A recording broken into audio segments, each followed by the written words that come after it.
À Niederbronn, Reichshofen et la communauté de communes, les projets en perspective pour 2017 pour les autres communes, c'est en bref. À Dambach-Neuenhofen, des travaux sont prévus sur les lieux de culte, avec la rénovation de la charpente de l'église de Neuenhofen et, en fonction du budget, le ravalement de la façade de celle de Dambach. À Gumbrechtshofen, ce sont des travaux sur les conduites d'eau et d'assainissement qui sont à prévoir rue des Tilleuls. Des travaux de voirie et d'éclairage public sont en projet à Merzwiller. L'isolation de bâtiments communaux, l'accessibilité de l'école de musique et de l'école pour les personnes à mobilité réduite sont au budget et le parking côté gare va être réhabilité. À Mittesheim, la nouvelle configuration de l'entrée du village rue principale vers Bischofshofen se termine. 300 000 € pour l'assainissement et 80 000 € pour la réfection des voiries sont prévus rue du Fossé et rue des Prés. Sur le site de Sidou, la commune vient d'acquérir un hall de stockage et une maison de 250 m² qui sera entièrement réhabilitée pour y faire des logements, montant des travaux 200 000 €. Toujours à Mittesheim, côté éclairage public, 75 candélabres seront mis en LED d'ici 2023. Pour la commune d'Oberbronn, des travaux d'éclairage public sont aussi prévus. La voirie va être refaite rue de Born. Des interventions sur le réseau d'eau sont également en perspective. Encore des travaux de voirie et sur le réseau d'eau, cette fois-ci, c'est pour la commune d'Hofwiller. Le conseil départemental interviendra lui aussi sur les routes entre l'entrée du village et le chalet du Wiesbach. Rodbach, pour un souci d'économie d'énergie, l'éclairage public dans son intégralité va être équipé en LED, des travaux qui seront à prévoir sur 3 ans. Le pont piéton Rudingwiller va être remplacé. Rue du Moulin, la voirie va être refaite et des travaux de mise en accessibilité de l'école maternelle sont prévus. À Utenhofen, à la salle des fêtes, les boiseries viennent d'être refaites. Un ravalement de la façade de la mairie est nécessaire et les allées du cimetière vont être gravillonnées mi-2017. Pour Zinswiller, la voirie, l'extension des réseaux d'électricité, d'eau et d'assainissement sont à prévoir à l'entrée de la commune en venant d'Urwiller. Et des travaux d'aménagement de la Flies suite aux dernières inondations seront également réalisés courant de l'automne. Pour la commune de Winstein, rien n'est prévu en termes de travaux pour cette année.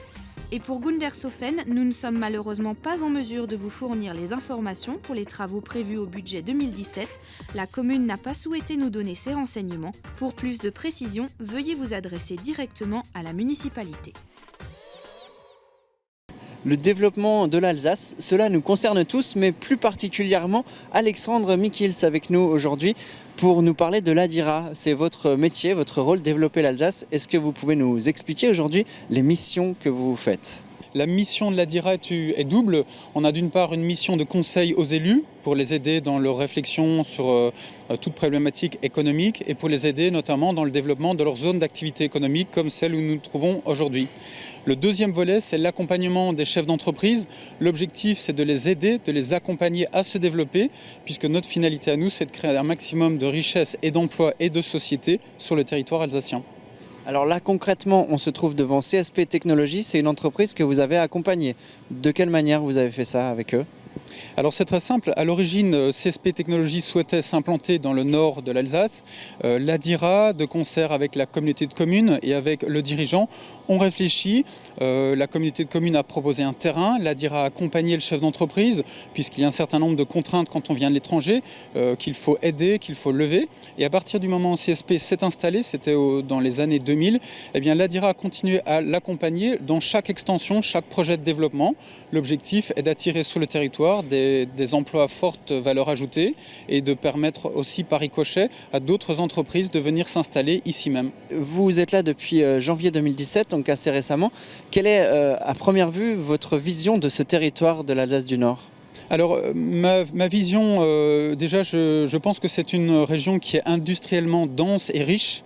Elle est relativement discrète, mais au plus on la sillonne, au plus on se rend compte qu'il y a un grand nombre de pépites et d'entreprises qui se développent de leur côté, tranquillement. Donc c'est un territoire qui est vraiment dense. En plus de ça, c'est un territoire qui dispose d'un grand nombre de qualités et de cartes à jouer à l'avenir, puisque si je prends par exemple l'exemple du thermalisme, des activités sportives ou du tourisme de mémoire, eh bien là aussi il y a encore des cartes à jouer pour développer de nouvelles entreprises, de nouvelles activités, histoire de pérenniser l'emploi localement et puis d'amener de nouvelles personnalités et de nouveaux emplois ici dans la communauté de communes. Alors justement, qu'est-ce qui est peut-être prévu très bientôt dans le secteur, peut-être des scoops de nouvelles entreprises qui vont s'implanter? Quel projet est-ce qu'on a ici dans le secteur? Il y a évidemment la géothermie, on essaie de développer l'usage de la géothermie en Alsace du Nord puisque c'est un outil qu'on peut exploiter en Alsace, donc il faut le faire. Il y a également la problématique de la reconversion de la base 900 de Drachenbronn. Donc l'intérêt maintenant que les militaires sont partis, c'est d'amener des entreprises ou des structures hôtelières à se développer pour là aussi développer des nouvelles activités. Et puis il y a d'autres sujets de réflexion comme notamment l'avenir d'un certain nombre de friches ou d'anciennes raffineries dont on voudrait faire des zones d'activité. Donc voilà un petit peu les grands projets qui se développent en parallèle des entreprises qui au quotidien viennent nous voir avec leurs problématiques spécifiques. Très bien, donc si on veut faire appel à vous, on vous retrouve le site internet de l'Adira, c'est ça, c'est le plus simple pour peut-être vous contacter. Merci en tout cas pour toutes ces informations. Tout de suite, la suite des actus. Prêt à repousser vos limites? Cette année encore, on court autour du plan d'eau de Reichshofen.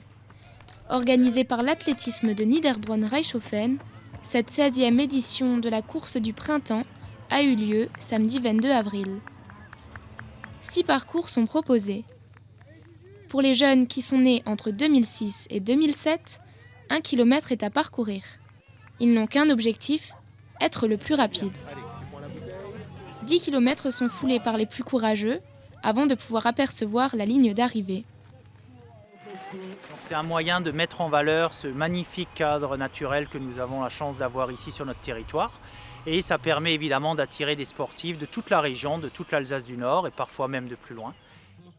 Le ravitaillement est nécessaire, mais pas si facile pour tout le monde.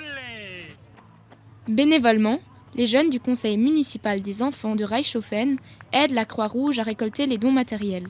Pour nous, c'est aussi important, très important, de faire participer la jeunesse à nos actions sociales et donc une mission d'entraide et de solidarité au niveau du canton. Nous avons lancé l'année dernière un relais solidaire, donc une course où les coureurs s'inscrivent par 4, chacun effectuant un tour du plan d'eau. Top départ pour le relais solidaire. Parmi elles, la famille Sarok s'est lancé le défi. 2,5 km de courage par personne pour réaliser une bonne action.